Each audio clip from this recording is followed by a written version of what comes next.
Oke. Oke, kita melanjutkan tadi yang terputus ya. 4. Periode liberal Belanda. Pada tahun 1854 di Hindia Belanda diterbitkan Regeringsreglement, selanjutnya disebut RR 1854 atau Peraturan tentang Pemerintahan di Hindia Belanda, yang tujuannya utamanya melindungi kepentingan usaha swasta di negeri jajahan dan untuk pertama kalinya mengatur pelindungan hukum terhadap kaum pribumi dari kesewenang-wenangan pemerintah jajahan. Hal ini dapat ditemukan dalam Regeringsreglement RR 1854 yang mengatur tentang pembatasan terhadap eksekutif, terutama residen, dan kepolisian, dan jaminan terhadap proses peradilan yang bebas. Otokratisme administrasi kolonial masih tetap berlangsung pada periode ini, walaupun tidak sebengis sebelumnya. Namun, pembaruan hukum yang dilandasi oleh politik liberalisasi ekonomi ini ternyata tidak meningkat kesejahteraan pribumi, karena eksploitasi masih terus terjadi. Hanya subjek eksploitasinya saja yang berganti dari eksploitasi oleh negara menjadi eksploitasi oleh model swasta.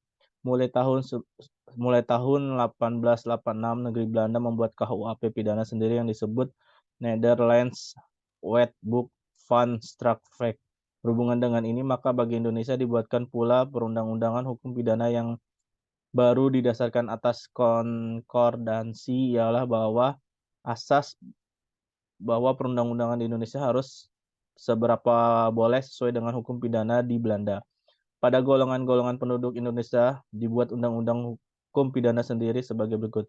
A. Wetboek van Strafrecht for Netherlands Indie. Untuk golongan penduduk Eropa ditetapkan dengan Koninklijk Besluit 10 Februari 1866 yang hanya berisi kejahatan-kejahatan saja. B. Wetboek van Strafrecht for Netherlands Indie. Untuk golongan penduduk Indonesia dan Timur Asing ditetapkan dengan Ordonnansi 6 Mei 1872 yang berisi kejahatan-kejahatan saja. C. Algemene Politiek Strafrecht. Untuk golongan penduduk Indonesia dan Timur Asing ditetapkan dengan Ordonnansi 15 Juni 1872 yang berisi pelanggaran-pelanggaran saja. Algemene Politiek Strafrecht untuk penduduk Eropa ditetapkan dengan Ordonnansi 15 Juni 1872 yang berisi pelanggaran-pelanggaran saja.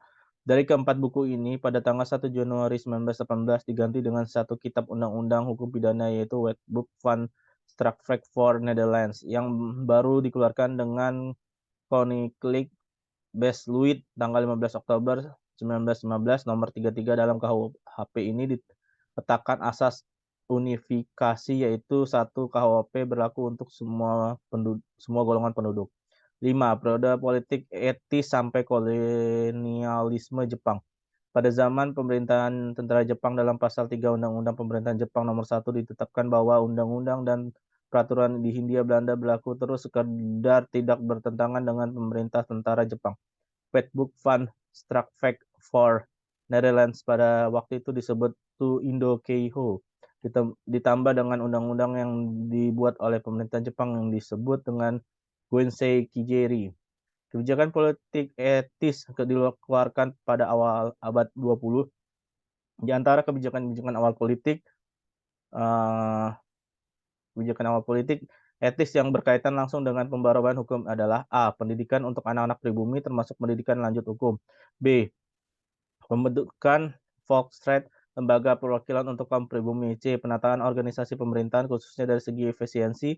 D. Penataan lembaga peradilan khususnya dalam hal profesionalitas. E. Pembentukan peraturan perundang-undangan yang berorientasi pada kepastian hukum hingga runtuhnya kekuasaan kolonial. Pembaruan hukum di Hindia Belanda mewariskan A. Dualisme atau pluralisme hukum privat serta dualisme pluralisme lembaga peradilan. B. Penggolongan rakyat ke dalam 3 golongan Eropa dan yang disamakan Timur Asing, Tionghoa dan non-Tionghoa, dan pribumi. Masa pendudukan Jepang, pembaruan hukum tidak banyak terjadi. Seluruh peraturan perundang-undangan yang tidak bertentangan dengan peraturan militer Jepang tetap berlaku sembari menghilangkan hak-hak istimewa orang-orang Belanda dan Eropa lainnya. Beberapa perubahan perundang-undangan yang terjadi. A. Kitab Undang-Undang Hukum Perdata yang semula berlaku untuk golongan Eropa dan yang setara berlakukan untuk orang-orang Cina. B.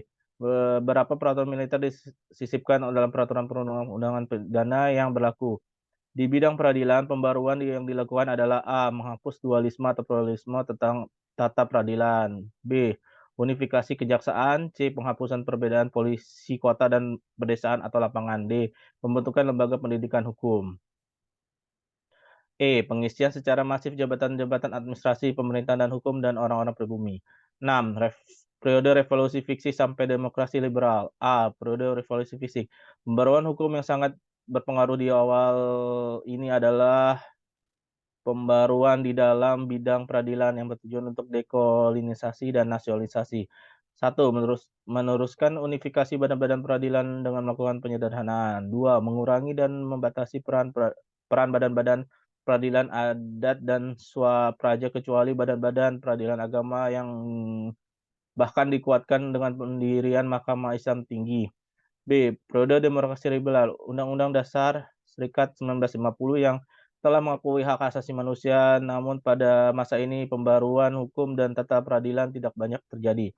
Yang ada dilema untuk mempertahankan hukum dan peradilan adat dan mengodifikasi dan mengunifikasinya menjadi hukum nasional yang peka terhadap perkembangan ekonomi dan tata hubungan internasional. Kemudian yang berjalan hanyalah unifikasi peradilan dengan menghapuskan seluruh badan-badan dan mekanisme pengadilan atau penyelesaian sengketa di luar peradilan yang ditetapkan melalui Undang-Undang Nomor 9/1950 tentang Mahkamah Agung dan Undang-Undang Darurat Nomor 1/1951 tentang susunan dan kekuasaan pengadilan. 7. Periode demokrasi terpimpin sampai Orde Baru. A. Periode demokrasi terpimpin. Ciri-ciri awal periode demokrasi ini dimulai dengan adanya kebangkitan nasional. Kebangkitan nasional adalah masa di mana bangkitnya rasa dan semangat persatuan, kesatuan, dan nasionalisme serta kesadaran untuk memperjuangkan kemerdekaan Republik Indonesia yang sebelumnya tidak pernah muncul selama penjajahan Belanda dan Jepang. Pada masa ini ditandai dengan dua peristiwa yang penting. Berdirinya Budi Utomo 20 Mei 1908 dan Ikrar Sumpah Pemuda 28 Oktober 1928. Masa ini merupakan salah satu dampak politik etis yang mulai diperjuangkan sejak masa Multatuli. Pelaksanaan demokrasi dipimpin dimulai dengan berlakunya Dekret 5 Presiden 5 Juli 1959. Latar belakang dikeluarkan Dekret Presiden Undang-Undang Dasar yang menjadi pelaksanaan pemerintahan negara dalam bentuk Undang-Undang Dasar menjadi pelaksanaan pemerintahan negara belum berhasil dibuat, sedangkan Undang-Undang Dasar sementara UUDS 1950 dengan sistem pemerintahan demokrasi liberal dianggap tidak sesuai dengan kondisi kehidupan masyarakat Indonesia. Kegagalan konstitusi dalam menetapkan Undang-Undang Dasar sehingga membawa Indonesia ke jurang kehancuran sebab Indonesia tidak mempunyai pijakan hukum yang mantap. Situasi politik yang kacau semakin buruk dan terjadinya sejumlah pemberontakan di dalam negeri yang semakin bertambah gawat bahkan menjurus menuju gerakan separatisme. Konflik antara partai politik yang mengganggu stabilitas nasional. Banyak partai dalam parlemen yang saling berbeda pendapat sementara sulit sekali untuk mempertemukannya. Masing-masing partai politik selalu berusaha untuk menghalalkan segala cara tujuan partainya tercapai demi menyelamatkan negara, maka presiden melakukan tindakan mengeluarkan keputusan Presiden RI nomor 75/1959, sebuah dekret yang selanjutnya dikenal sebagai Dekret Presiden 5 Juli 1959. Oke. Baik, langkah-langkah pemerintah demokrasi terpimpin yang dianggap sangat berpengaruh dalam dinamika hukum dan peradilan adalah: 1. Menghapuskan doktrin pemisahan kekuasaan dan mendudukan MA dan badan-badan pengadilan di bawah lembaga eksekutif. 2. Mengganti lembaga hukum Dewi Keadilan menjadi pohon beringin yang berarti pengayoman.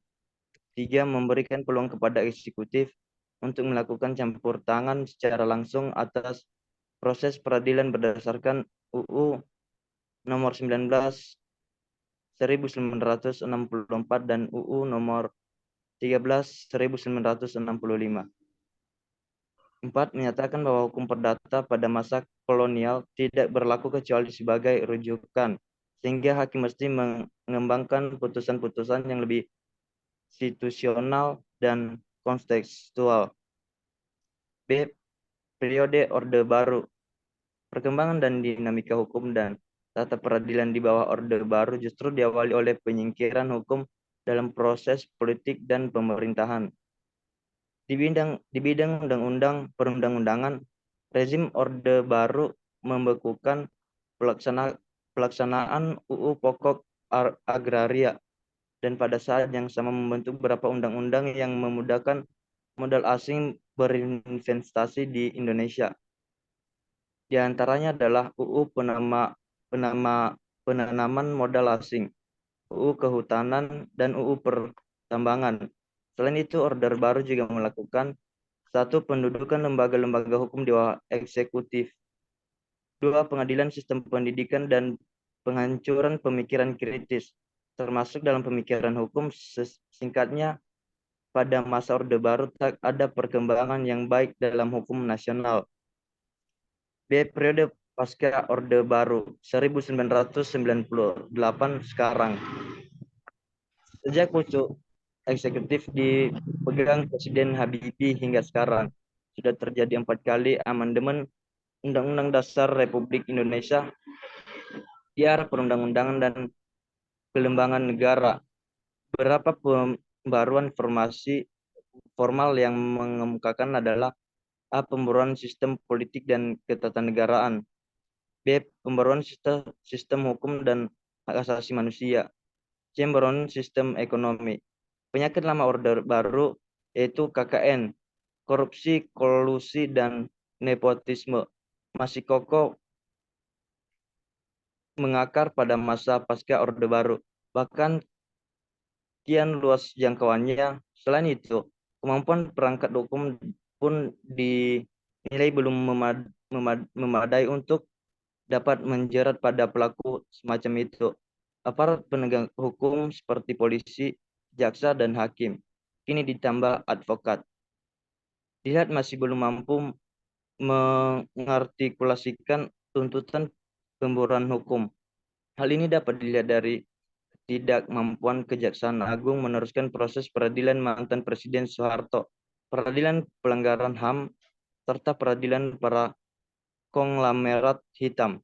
Sisi baiknya, pemberdayaan rakyat untuk menuntut hak-haknya dan mengembangkan sumber daya hukumnya secara mandiri semakin gencar dan luas dilaksanakan. Walaupun begitu, pembaruan hukum tetap terasa lambat dan masih tak tentu arahnya. Sedangkan hukum di Eropa yang kontinental merupakan suatu tatanan hukum yang merupakan perpaduan antara hukum Germani dan hukum Romawi. Hukum tidak hanya berubah dalam ruang dan letak, melainkan juga dalam lintasan kala dan waktu. Secara umum, sejarah hukum di Indonesia sebagai menjadi beberapa periode. Masa Kerajaan Nusantara. Pada masa Kerajaan Nusantara, banyak kerajaan yang sudah mempunyai perangkat aturan hukum. Aturan tersebut tertuang dalam keputusan para raja ataupun dengan kitab hukum yang dibuat oleh para ahli hukum. Tidak dipungkiri lagi bahwa adagium ubi societas, ibu ius, sangatlah tepat. Karena dimanapun manusia hidup, selama terdapat komunitas dan kelompok, maka akan ada hukum. Hukum pidana yang berlaku dahulu kala berada dengan hukum pidana modern. Hukum pada zaman dahulu kala belum memegang teguh prinsip kodifikasi. Aturan hukum lahir melalui proses interaksi dalam masyarakat tanpa ada campur tangan kerajaan. Hukum pidana adat berkembang sangat pesat dalam masyarakat. Hukum pidana yang berlaku saat itu belum mengenai unifikasi. Setiap daerah berlaku aturan hukum pidana yang berbeda-beda. Kerajaan besar macam Sriwijaya sampai dengan kerajaan Demak pun menerapkan aturan hukum pidana. Kita peraturan seperti Undang-Undang Raja Niscaya, Undang-Undang Mataram, Jayang Lengkara, Utaran Manawa, dan kitab Adilullah berlaku dalam masyarakat pada masa itu. Hukum pidana adat juga menjadi perangkat aturan pidana yang dipatuhi dan ditaati oleh masyarakat Nusantara. Hukum pidana pada periode ini banyak dipengaruhi oleh agama dan kepercayaan masyarakat. Agama mempunyai peran dalam pembentukan hukum pidana di masa itu. Pidana potong tangan yang merupakan penyerapan dari konsep pidana Islam serta konsep pembuktian yang harus lebih dari 3 orang menjadi bukti bahwa ajaran agama Islam mempengaruhi praktik hukum pidana tradisional pada masa itu. B. Masa penjajahan. Pada masa periodisasi ini sangatlah panjang, mencapai lebih dari 4 abad, Indonesia mengalami penjajahan sejak pertama kali kedatangan bangsa Portugis, Spanyol, kemudian selama 3,5 abad di bawah kendali Belanda. Indonesia juga pernah mengalami pemerintah di bawah kerajaan Inggris dan kekaisaran Jepang. Selama beberapa kali pergantian pemegang kekuasaan atas Nusantara juga membuat perubahan besar dan signifikan. Pola pikir hukum Barat yang sekuler dan realis menciptakan konsep peraturan hukum yang tertulis. Pada masa ini perkembangan pemikiran rasional sedang berkembang dengan sangat pesat. Segala peraturan adat yang tidak tertulis dianggap tidak ada digantikan dengan peraturan-peraturan tertulis. Tercatat beberapa peraturan yang dibuat oleh pemerintah kolonial Belanda seperti Statuta Batavia atau Statute van Batavia. Berlaku 2 peraturan hukum pidana yakni KUHP bagi orang Eropa, Wetboek for the European, yang berlaku sejak hukum 1867. Diberlakukan pula KUHP bagi orang non-Eropa yang berlaku sejak tahun 1873. C. Masa KUHP 1915 sekarang. Selama lebih dari 100 tahun sejak KUHP Belanda diberlakukan, KUHP terhadap 2 golongan warga negara yang berbeda tetap diberlakukan di Hindia Belanda, hingga pada akhirnya dibentuklah KUHP yang berlaku bagi semua golongan sejak 1915. KUHP tersebut menjadi sumber hukum pidana sampai dengan saat ini. Pembentukan KUHP nasional ini sebenarnya bukan merupakan aturan hukum yang menjadi karya agung bangsa, sebab KUHP yang berlaku saat ini merupakan sebuah turunan dari Nederland Wetboek KUHP Belanda. Sudah menjadi konvensi ketika berlaku asas konkordansi terhadap peraturan perundang-undangan. KUHP yang berlaku di negeri Belanda sendiri merupakan turunan dari Kode Penal Prancis. Kode penal menjadi inspirasi pembentukan peraturan pidana di Belanda. Hal ini dikarenakan Belanda berdasarkan perjalanan sejarah merupakan wilayah yang berbeda dan kekaisaran Prancis. Oke, udah Bang.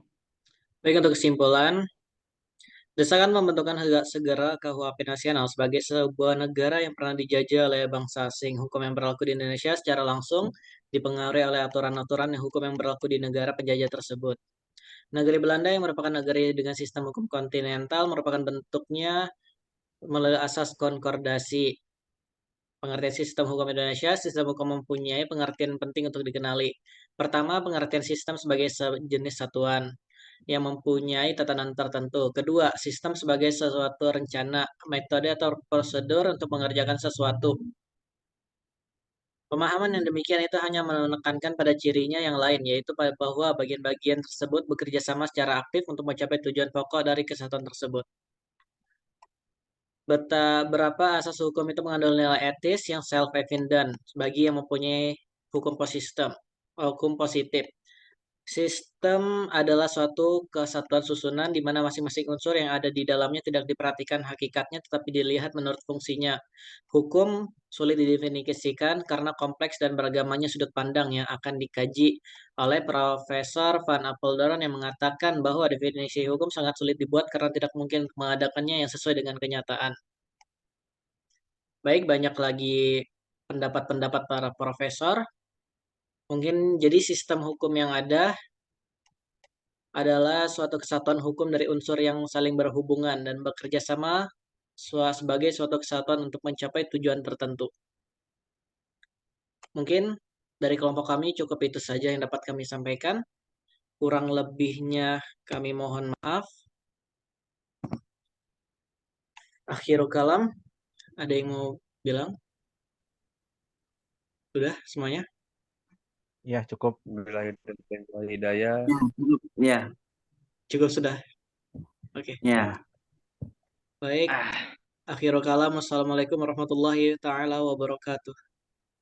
Wassalam. Waalaikumsalam warahmatullahi wabarakatuh. Wabarakatuh.